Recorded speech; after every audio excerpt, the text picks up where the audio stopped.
Another fantastic hockey game between the two very best teams in the NHL, the Dallas Stars and the Colorado Avalanche, goes the distance all the way to a shootout. And in all three of these games this year, the road team has won the shootout. As we welcome you to Between the Pipes here, Alex Ryanemi alongside Mark Springer. A little bit delayed. I'm getting off of the network hosting duties on Altitude Sports Radio, Spring.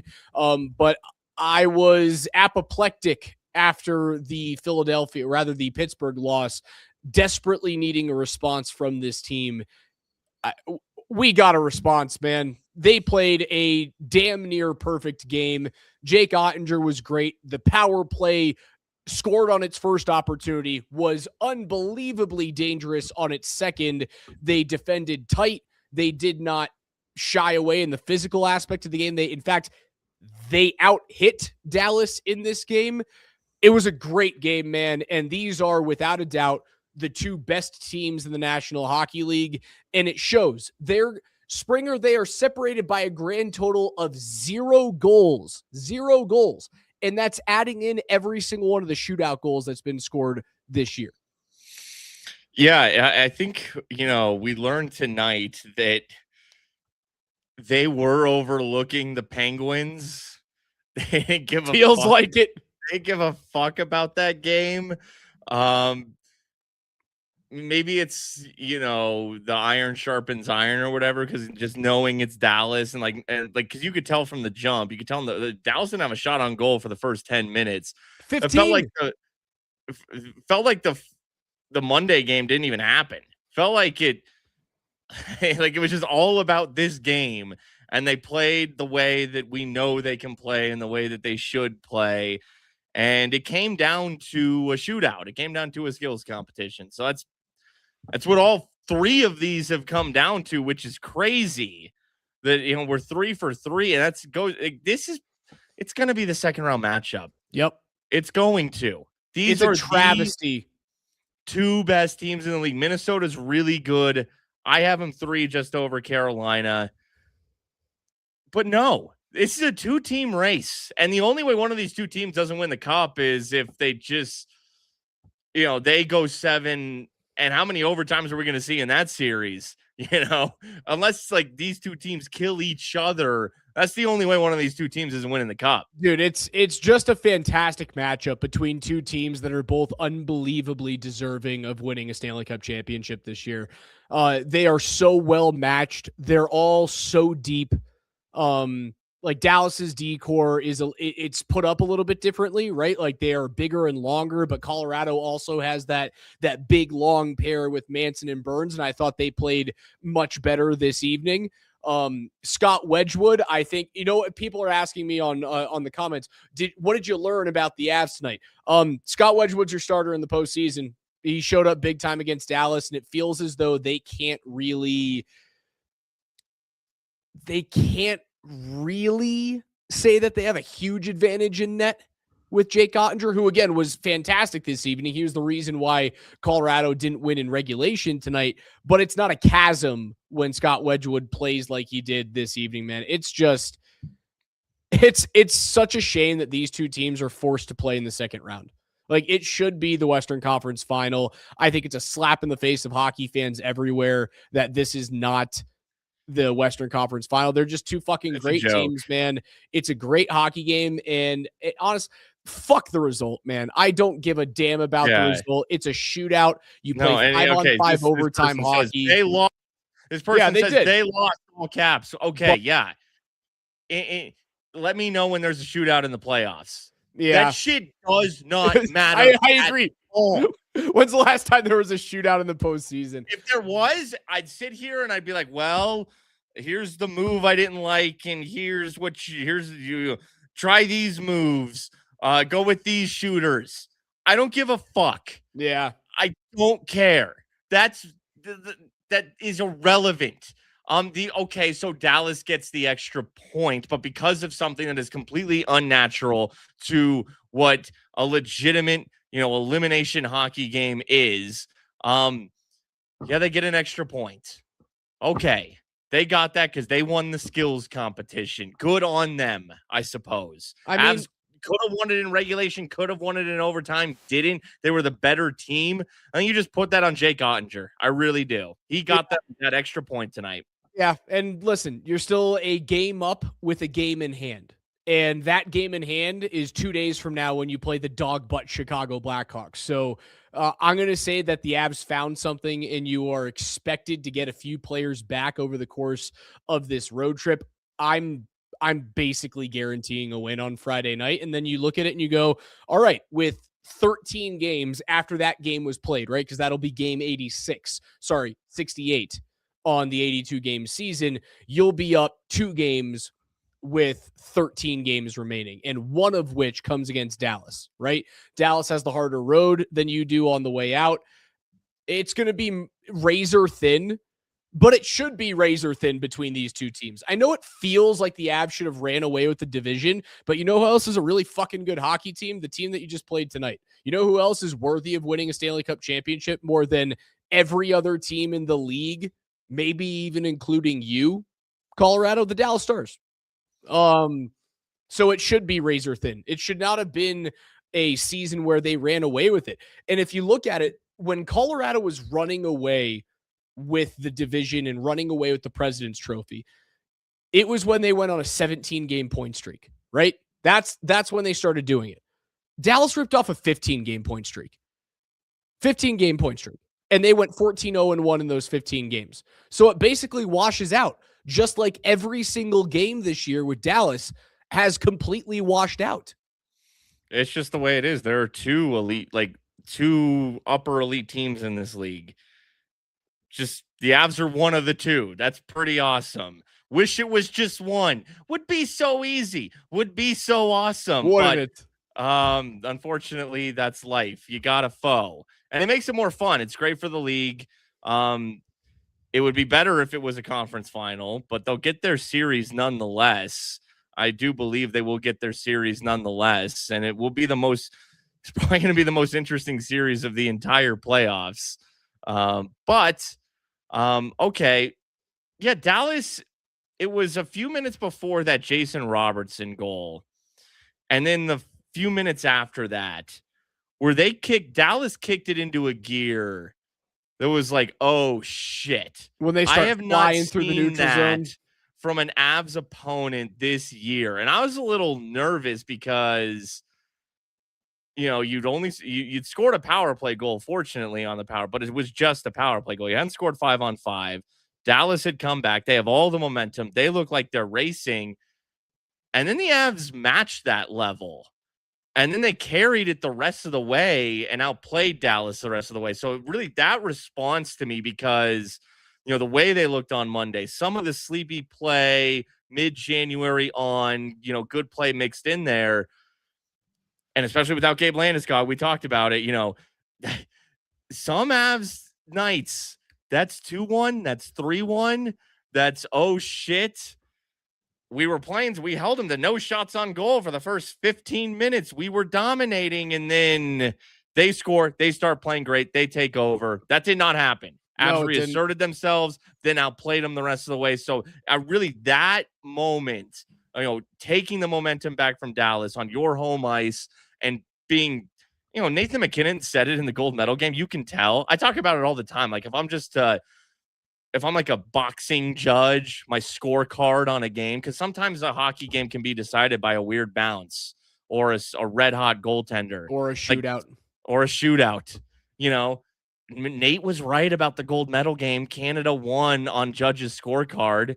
Tonight, Colorado won on Judge's scorecard, but you lost in a shootout. I think if that's 5-on-5 overtime, that's probably 2 points for the Avs. Probably. And again, it's razor thin between these two teams, man. Like they're both so good.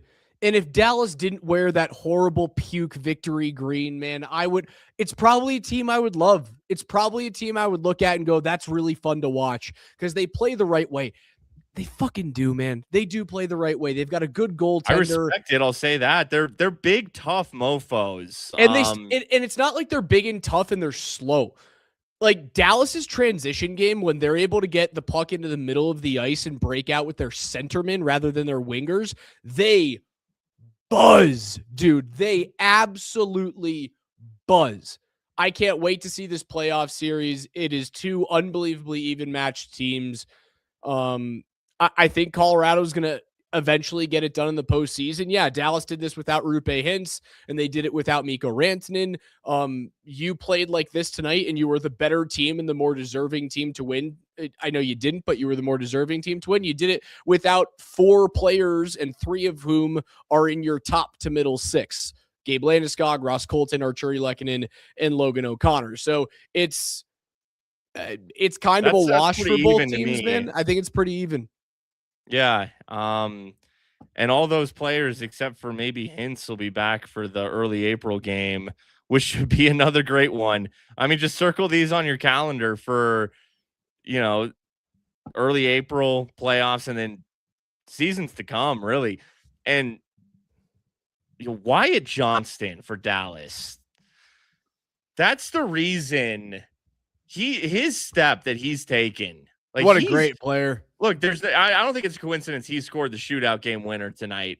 But my favorite Wedgwood sequence of the night was Johnston got a good pass on the far side or in the middle of the ice, and Wedgie made the save. But then Johnston got another look on he goes around the net and he ends up getting another look. And Wedgie was startled at first, but then he got real big and firm and came out towards Wyatt Johnston. That was my fit. That was like Wedgie's feeling it. He's confident. He knows he's not scared of any situation because that was a butt clench moment. But Wedgie stood tall. But Wyatt Johnston, man, he gets the shootout game winner. They don't have Rantanen over the course of what they've done.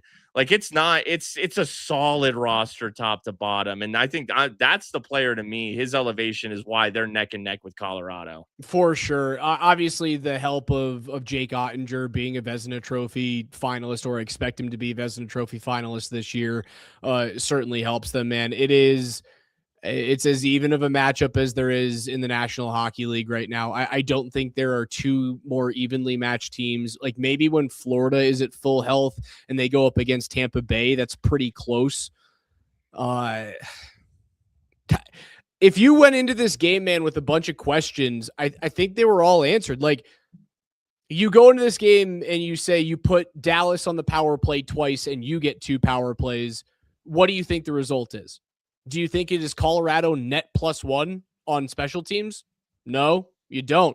Special teams was way better for Colorado. They gave up 1 shot on goal in 2 power plays. 1 shot on goal in 2 power plays. Didn't give up a single shot on that first power play. They score on their first, and then the Avs hit 2 posts and have 6 shots or 5 or 6 shots on goal in that second power play opportunity, man. They were better on 5-on-5. They were better on special teams. Ottinger was fantastic, so Dallas gets the check mark in my book for goaltending, even though Scott Wedgwood bounced back and was excellent, man. I think Colorado answered every question mark I had for them 2 nights ago. I think this is a team that if you play a 7-game series against Dallas, man, they're right there. All right. The 2 power plays that the Avs had tonight, and both of them, like the first 30 or so seconds, even 30 seconds to a minute, they're whipping the puck. Their passing is excellent. But I am kind of thinking, all right, when are we going to shoot? When are we going to shoot? This is a lot of passing. It's a lot of passing. But guess what? On both power plays, they ended up getting really good looks. The first one starts with Cale gets this look off the crossbar post area. I mean, he whipped that thing off of there. And then really they score that goal because and this guy's last name is hilarious, dude. This is an H, an R, a Y, a C, and a K, all back to back. That is Chance the Rapper SNL sketch epitomized right there. Justin Ritzkovian.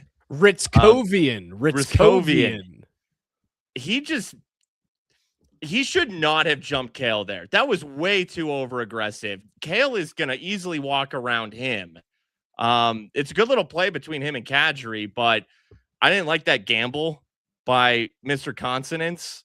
But Kale took advantage. And hey, man, in regular season games that are the game of the year, the Avs were 1 for 1 on the power play at that point. It was a sight to behold when everything matters. Maybe it's a good omen for the playoffs when everything matters, because they were pretty locked in. Second power play, they had this really nice play where they had McKinnon in the bumper, and then they switched him and Natchez.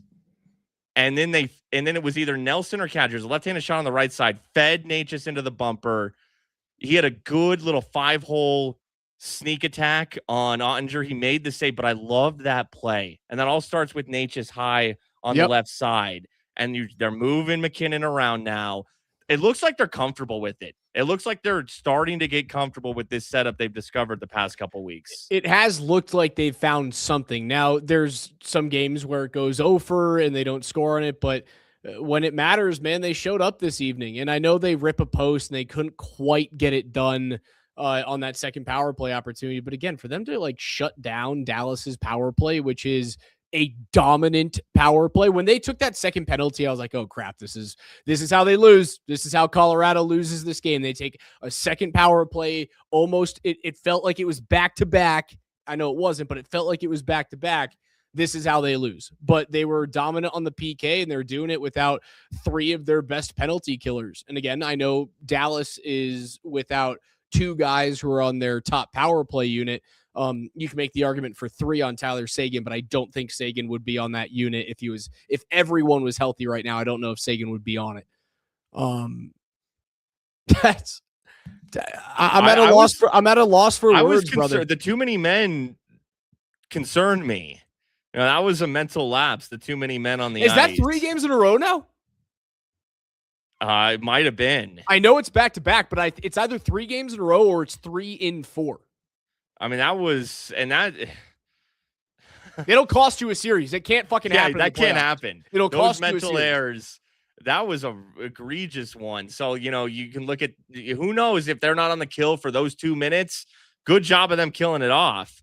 But if they're not on the kill for those 2 minutes, do they score in regulation and get the extra points? So you can look at something like that. We had the Cale Makar interference on Michael Bunting and then the Michael Bunting embellishment. I'm going to be honest, bro. I don't think it was embellishment. I do. I don't. I think it's underrated. I hate embellishment all around. What I do like tonight is that there were at least 2 Cale Makar cross-check hits. Like Cale, for the first time in a long time, kind of said, I don't give a fuck. And just threw that stick around a little bit. I love to see it. I think it was embellishment because Cale immediately looked at the referee and went, like, because the ref went, when you see 2 hands go like this, you automatically know as a player that they're going to take both. And Cale looked right at the referee and went, like, literally said thank you when he was skating past it to the bench. You know, so, I mean, I think that was like absolutely interference. Like, and I think Bunting's chasing the puck at that point and wasn't expecting to get cross-checked because, you know, it was interference. So I think he was caught off guard, and that's why he goes down. I mean, he was pissed. He was heated. Michael Bunting was. Michael Bunting is he's also that type of player, loser, dude. Like, he's that type of player to take a dive, and like Cale knows it. And honestly, the referee knows it. Well, maybe it's the boy who cried wolf. You know, it certainly is. I thought it was embellishment. I thought both just shouldn't have been called. Like, just let the play keep going. If you're going to referee it like a playoff game, it was refereed like a playoff game. I thought it was interference. I had somebody telling me that the Jamie Benn penalty wasn't a penalty. No, that dude grabs him and hugs Brock Nelson and bear hugs him down to the ice. That's holding. I don't know what you want. And then the Avs scored on that power play. So thank you, Jamie Benn. That's how the Avs scored tonight, was thanks to Jamie Benn, really, when you think about it. I think they're going to find a way to get this done, dude. I really do. And people are, I'm sick and tired of being goalied. Like, I know you're sick and tired of being goalied because Jake Ottinger is a really good goaltender, but like, you also put 4 in on him the last time you played him. You got to treat Pittsburgh like they're Dallas. You got to treat Chicago on Friday night like they're Dallas.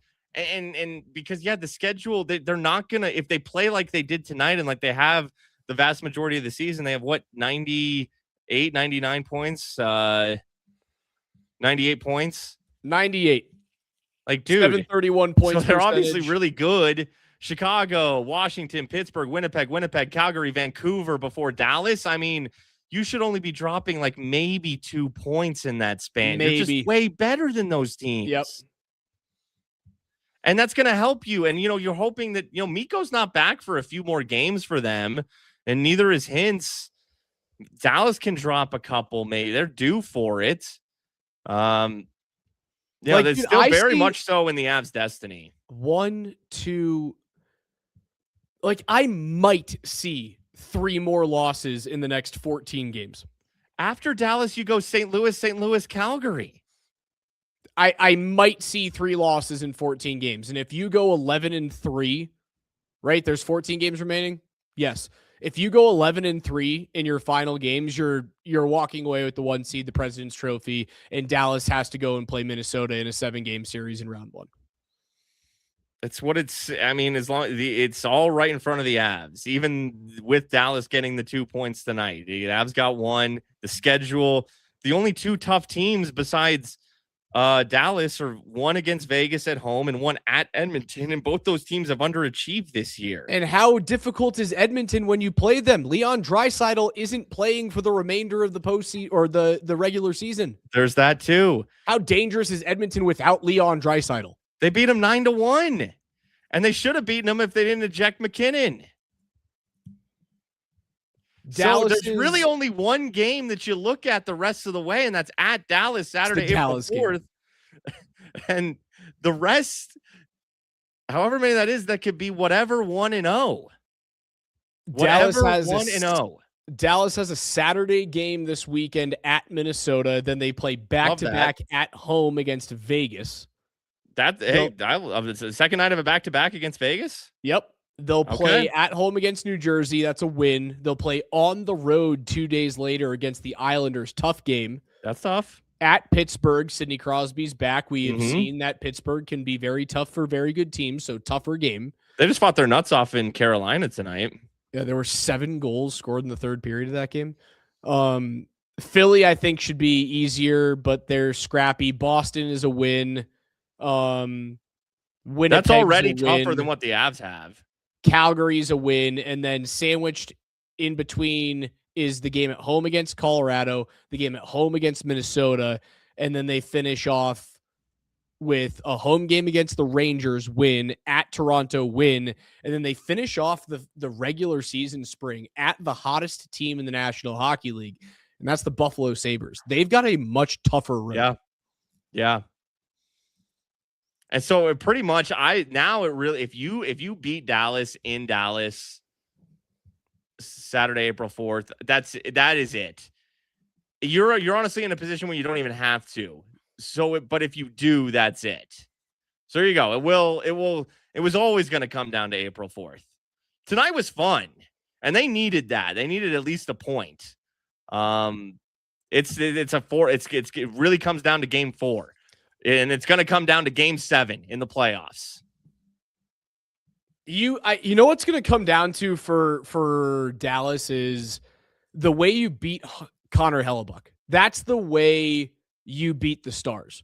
When they lit the shit out of Connor Hellebuyck in that first round series 2 years ago, they were so good net front against a really, really big and imposing Winnipeg defensive core. Remember, Logan Stanley was back there. I can't remember who else was back there. I know Logan Stanley's a big motherfucker. I think Morrissey probably was. Josh Morrissey was on that team. Like, Winnipeg's defensive core was large. Oh, yeah. No, they're slow. That type of team. But Dallas is that, but better.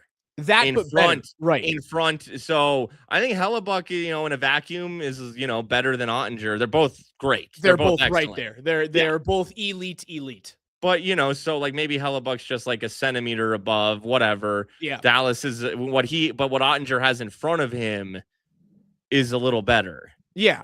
I still think that's the recipe for beating Ottinger in the playoffs is like Dallas isn't a team that's going to slow it down like Minnesota used to slow it down. They're not a team that's going to gum it up like St. Louis used to gum it up. Like, you watch tonight's game, dude. That's a fast hockey team. They push, they push, they push. I respect it. Dallas is comfortable in a fast-moving hockey game. They would actually prefer to play a fast hockey game like that. You see when they're at their best. You mentioned the beginning of the second period, right? The 2 grade A scoring chances that they had to start the second period, and the Wyatt Johnston shot, and then the shot that goes off the post, and then Robertson scores on. All of that comes off of rush. All of that comes off of moving and moving and moving. And then when they get into the offensive zone, if you don't pressure Dallas, if you like sit back, Dallas will cycle you to death, and then they'll find a backdoor pass and you're screwed.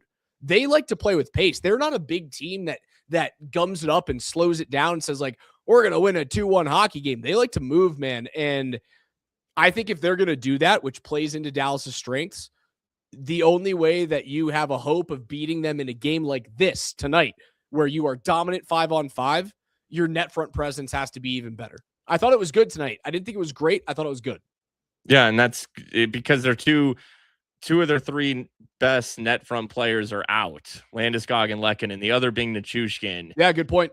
And Nichushkin is playing. I thought Colton is a guy who scores within 7 feet of the crease. Sure. Logan O'Connor's certainly not a perimeter skill guy. Like, all 4 of those dudes are in between the hash marks and down to the crease. No, I mean, that was a different level tonight. Like, I thought that, for example, the third line tonight was admirable. Man, Kiviranta had a good look on the right side, and he went high. He missed high. I also thought Kiviranta got dragged down in the offensive zone in the first period, and there was no call. Yep. I thought Parker Kelly was throwing his body around, but then the third line had a shift in the third period where everything, I mean, this game is humming. It's, up and down, clean. And that was like Parker Kelly, who's had such a good season, and he fumbles this gather. And I'm just thinking to myself, like, bro, different level, different speed. Like, it has to be, and they're just, Parker Kelly's playing third line minutes now. Jack Drury's firmly your third line center now, or at least right now. This is, you maybe even want him at 4. This is big boy. So the third line really couldn't give you too much as this game went on offensively, because it was so big and so tight, and it just came down to the elite skill guys just doing all-star level things. Yeah. I mean, also look at that fourth line, man. It's a bunch of young guys like Bardakov and Ivan playing. Ivan did not have a good sequence on the 1-Stars goal. It was a really nice pass by Thomas Harley, and Harley's one of those great puck movers, him and Heiskanen. But yeah, Ivan got lost on that play. What was really nice? It's funny. What was really nice about that goal? Manson and Burns did their jobs. You know what? You're right. At first, I'm like, Manson and Burns are out there. But as I watched the replays, I was like, look, Burns marked his dude. He went where he thought the puck was going. Manson marked his guy on the far side. I think it was actually Ivan who needed to back check there. But, yeah, I mean, they just called this dude up because, they don't want to go 7D. And he finds himself in a position where he has to make a very high-level back-checking play. And he just couldn't do it. 40-goal scorer. Yeah, it turns out when Ivan is the man checking Jason Robertson, you lose that battle. I'll be very excited to see how that fourth line looks when it is Logan O'Connor and Parker now Kelly's on your fourth. Jack Drury instead of Ivan and Zakhar Bardakov. But you know what? I thought Zakhar Bardakov's hit on Adam Ernie early on.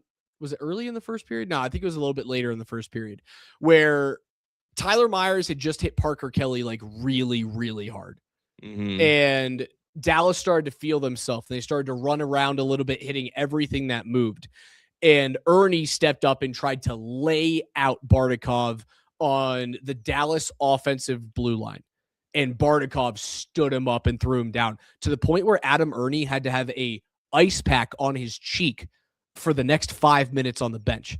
And I thought Bardakov stepping up got the Avs right back into the physical battle. One thing I'll say about that young kid is he tries hard.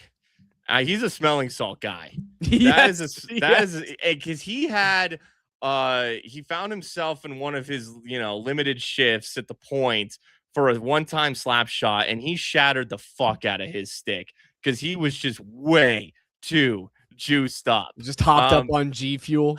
But I do like that the dude gets juiced up. I'll say that. Back to RX says it's in the second period. I appreciate that. I can't say enough things about how great of a hockey game it was tonight. At some point, you just have to look at games and go, yeah, that's like, you know what sports are? They're entertainment. And I was thoroughly entertained for 65 plus minutes this evening.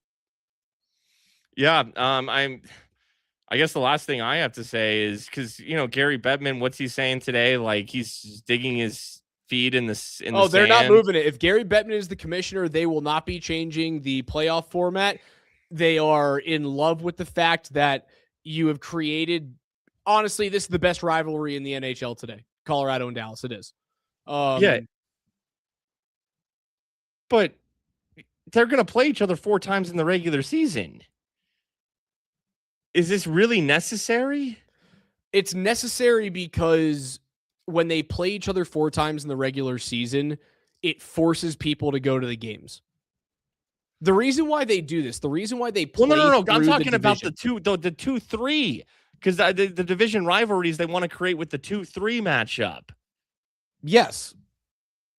So you still get them 4 times in the rate. Well, we need them to also have a 7-game series. But what happens if they're the 2 best teams in the league? But what happens if they're the 2 best teams in the league? Then what, Gary?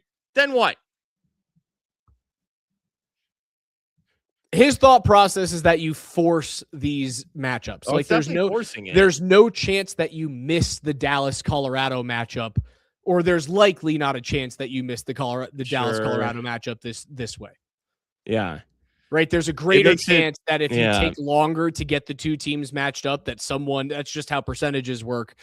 There's a greater chance that a team could get knocked out prior to the Western Final. Now, the reason why Detroit and Colorado were so good is that they matched up so frequently, but it wasn't always supposed to be the case. Sure.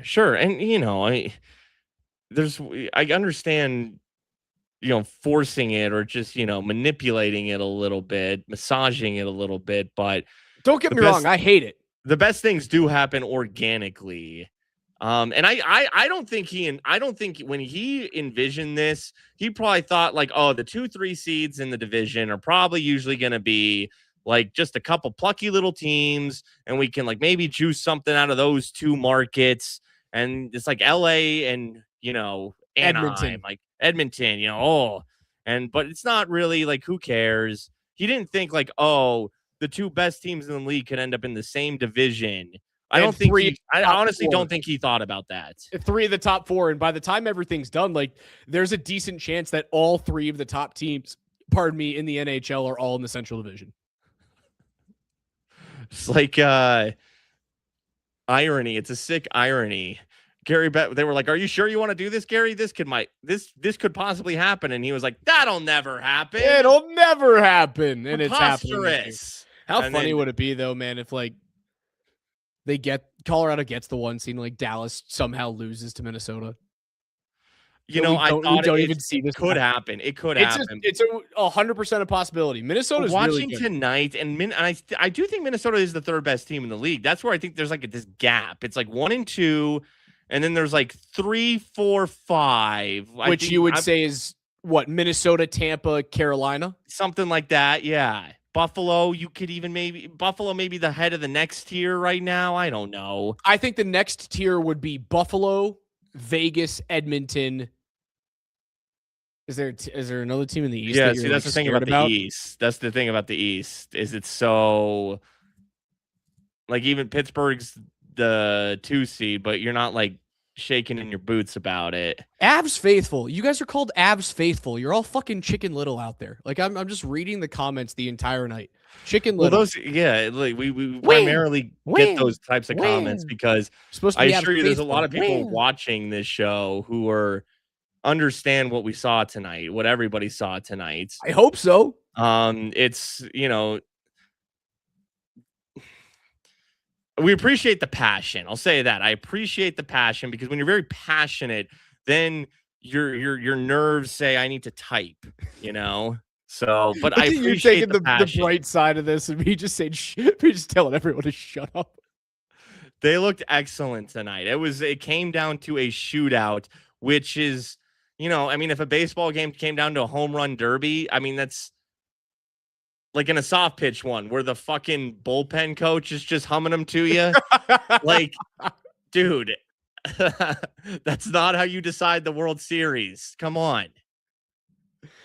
All right, Spring. I mean, it's fantastic. Do you want to hear from the locker room? I've got some clips from the locker room before we get out. Is that all right? Yeah, let's do it. Let's do it. We have.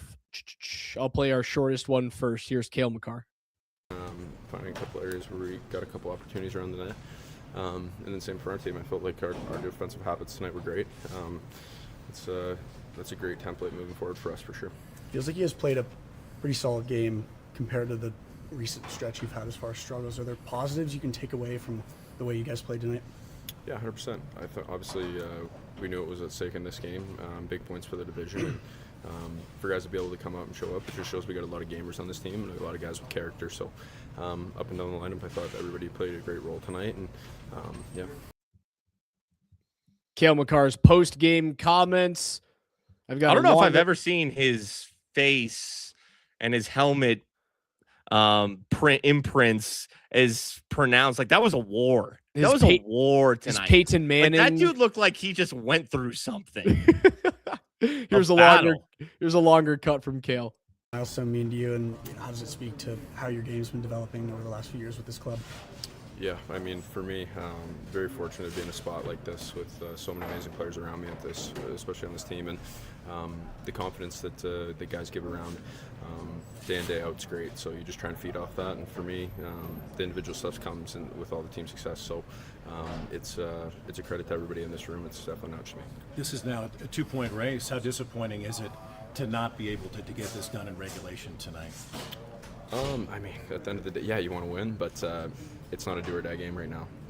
We still got a game in hand. We got a lot of big road trip coming up here. So for us, I think the main thing was making sure that we get back to our game and feeling good about where we're at through the entire lineup. And I felt like we did that tonight. And even though we had some opportunities that we exploited by them and had some good opportunities maybe in the game, I felt like tonight we played a great game, and again, we just got to keep building off that, and we'll put ourselves in a good spot. I can't agree more. He knows. Cale knows. He knows they played well tonight. He knows they played. That was like what I call it like A- even to A game. And considering who they were without, obviously acknowledging who Dallas was without, but still, if they brought that effort every night in the playoffs, I live with that. With the skill that they have, Wedgwood and net, if they brought that effort that they brought tonight every night, that would win out ultimately. It would. In a 7-game series, it wins out over them. Yep, especially over any team in the league, and that's the toughest team in the league. Especially if the power play outperforms Dallas's. In a 7-game series, that is a better team if the power play and the PK plays out like it did tonight. Colorado gets through. Now, it's a coin toss. If Dallas's power play is red hot and yours is no good, it becomes a coin toss just like it was last year, right? It comes down to Ryan Lindgren turning the wrong way and a puck going in off of Sam Girard's skate in the third period. Like that's the difference in the series last year. And like Miles Wood also being a guy who can't really play hockey. That's the difference, right? Mm-hmm. I think if you play 7 games like you did tonight, Colorado wins in a 7-game series. And I'm encouraged by the power play. Their new setup looks great. I'm interested to see what it looks like when Landeskog is back because Kadri's been in since they've really started to figure this thing out, and really since they moved Natchez up high more. And we haven't seen it with Landeskog. So will Landeskog go back in? Who comes out if that's the case? But I think we do know that it's where Natchez is going to be now. where Makar is going to be, where the 2 left-handed shots are going to be. And Nate is going to now. It was Nate just early in the season. Now it's Nate. Nate is the guy who's more of the rover. And you know what? That dude's got a pretty good hockey IQ. I like Nate's chances kind of moving around a little bit.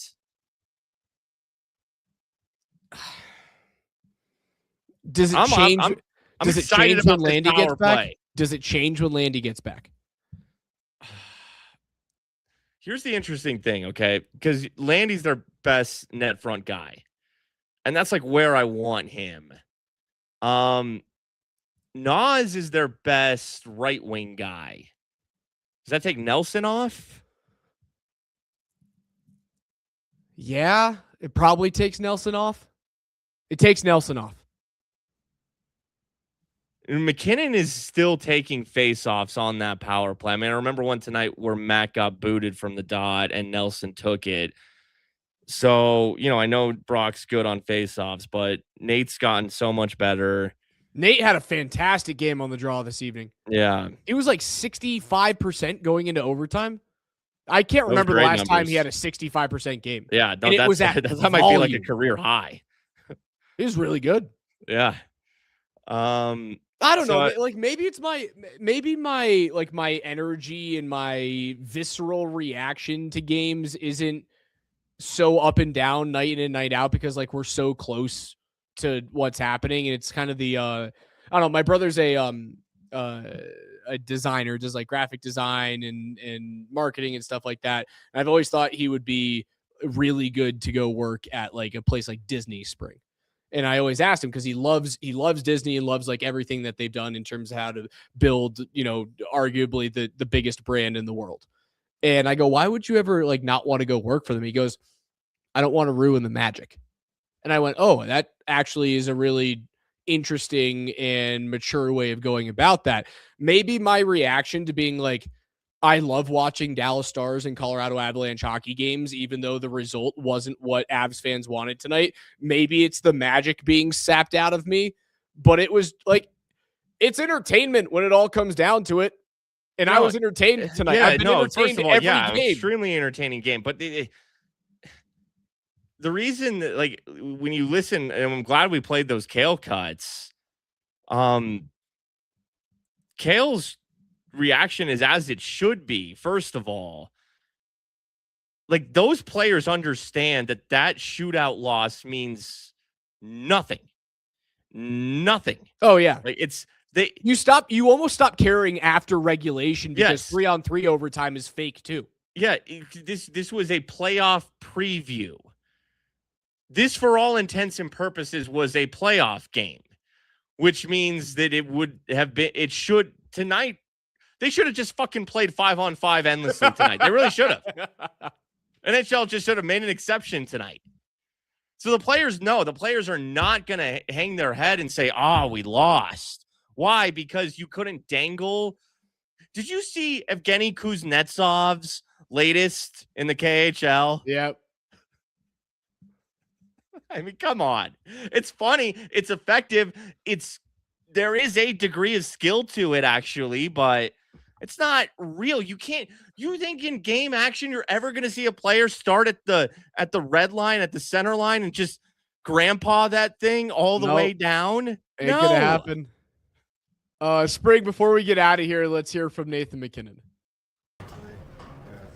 Best defenseman in the world. You've talked a lot about having extra video meetings. Would that be necessary in order to beat Ottinger down the line? I don't know. Video, I mean, you gotta use your instincts. Every shot's different, the angles are different, so yeah, hopefully we can get more past them. A lot of opportunities tonight. How disappointing is it to lose in a shootout in a game where you guys did have a chance certainly to put more goals in net? Yeah, I thought it was a good game by us. It was a good process. You're not going to win every night, even when you play well. So, lots of positives to take away from the road trip. Dude, they are so unfazed by the loss. You lost. Yeah, they're so unfazed by it. They went in with a goal of we need to reestablish have to guarantee that we're going to reestablish who we are, and we're going to respond, and we're going to show you that when we play against our, maybe the best team in hockey or the second best team in hockey, depending on how you look at it, we're going to show that we're right there and we can do all the right things. And I think between Kale and Nate, like, mission accomplished. Throw caution to the wind. It sucks you don't get the point. You know that you still have your destiny in your own hands. There's only 14 games remaining. Like, I think they're in a really, really good spot. All 3 games have gone to overtime in the regular season. One of those was in Dallas's building. Okay. Home ice is important, but just because you're the home team and Dallas is the team that it goes to overtime against and they get the extra point, but that's because of bullshit 3-on-3 overtime and shootout. The Avs can do that in their building too. Like in this 7-game series, we're probably getting in the second round. Totally realistic that one of the games at Ball Arena is going to overtime. One of the games at American Airlines, whatever the fuck, Center Arena, one of them's in Miami, one of them's in Dallas, that one goes to overtime as well. That's all you can ask when it's these two teams. All 3 games this season have gone to overtime. The margins are this tight. Could you have won 2-1 in regulation tonight? Yes, you could have. You were the better team in overtime. You could have won it there. Man, if only Nichushkin could have continued his shootout magic. I don't know, man. You proved everything you needed to prove tonight. You really did. Again, you say the margin is razor thin. There is no margin. I've already told you. There is literally a 0 margin when it comes to goals scored and shootout goals scored combined in 3 games between these two teams. The margin doesn't exist. That's how evenly matched the Dallas Stars and the Colorado Avalanche are. You could play a 107-game series with how these two teams are currently rostered. And I bet you it would be like 48-52, 49-51 if you played a 107-game series. Like, It is that close. It is. And you know what? I'm reserving myself to go, and it's grade A entertainment. I think Colorado can do it, but at the end of the day, it is grade A entertainment. I mean, if it is like this, and maybe I'm jinxing it here, but then the trend would suggest that the Avs are going to win beyond regulation in Dallas on Saturday, April 4th. So, like, I don't know. Am I saying bet that? Because the second that I say that's the lock of the century, I got to steal for you, because that'll be like, I don't know, plus Avs after regulation will be like plus 200. I don't know, whatever it might be. But that's what the trend would suggest, is that we'll just do this same dance again in early April. The Avs will win beyond regulation then, and then we'll have some 7-game series that'll come down to like a 5th overtime in Game 7. No, don't do that to me. My heart can't Would you not be that. down? I mean, it would be the most stressful viewing experience of all time, but like afterwards, especially if the Avs won, you would be like, that was the most rewarding experience of all time. Oh, without a doubt. Like, I think it'll be so cathartic when they eventually get past them, and it'll be devastating if they don't. Like, if they don't get past Dallas, I've said it the whole season. Like, I don't think Bedsy keeps his job if they don't get past Dallas. And if they do get past Dallas, I think they're winning a cup.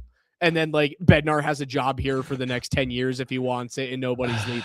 Like, it's almost not fair. Like, you're not wrong, but it's almost not fair at all. But them's the breaks.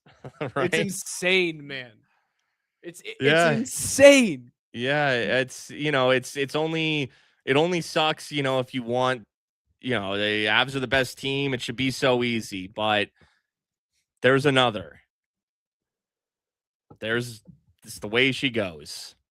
Yeah, it's like crazy. Batman versus Superman, bro. Like, it's like, the Justice League when they make like a Bizarro version of them, like the evil Justice League. That's what this is. I see like a bunch of people, they've gotten past, round 2 once in the 10 years or 9 seasons that he's been here. I see a bunch of people talking about that during our shows and stuff. And it's happening right now in the chat. Would you rather be Dallas? Would you rather be Dallas and beat Colorado in the second round and in the first round and get to 3 straight conference finals and not fucking do a thing? Would you rather that happen? Or do I need to go get my Stanley Cup championship ring from my house and wear it on the next post? Yeah, no, the Avs have already gotten one done. And they're going to, because Kale's about to get paid, right? He's still in his prime. Nate's got several more years left. Mikko's in his prime. Talked about Wyatt Johnston, Heiskanen, like all there's going to be several Avs Stars playoff matchups. We've seen one. I mean, what's the over-under? Maybe 3.5? That could be even. Could I even go 4.5? Could. Avs are going to get one of them. They won't get. No. Not in this parity league. These are not the Buffalo Bills of the 90s, these Avs, okay? Yeah. That's not what that is. All right, Spring. I think I'm about to fall asleep, man. It's been a long day here at Altitude Sports Radio. It's almost midnight. Get the hell out of there, dude. I'm bouncing out of here. I got to go to bed. I'm sure I've got a baby waking up in like 3 hours. So, for Spring, I'm Raj. Thank you guys so much for staying all the way damn near until midnight as the NCAA tournament starts tomorrow. Who's your team? I'm going with Michigan to win it, but my sleeper teams are Arkansas, just because John Calipari's their coach, and I don't know, that'd be fun. St. Mary's, because that's a classic one, and I think the region they're in is kind of weak.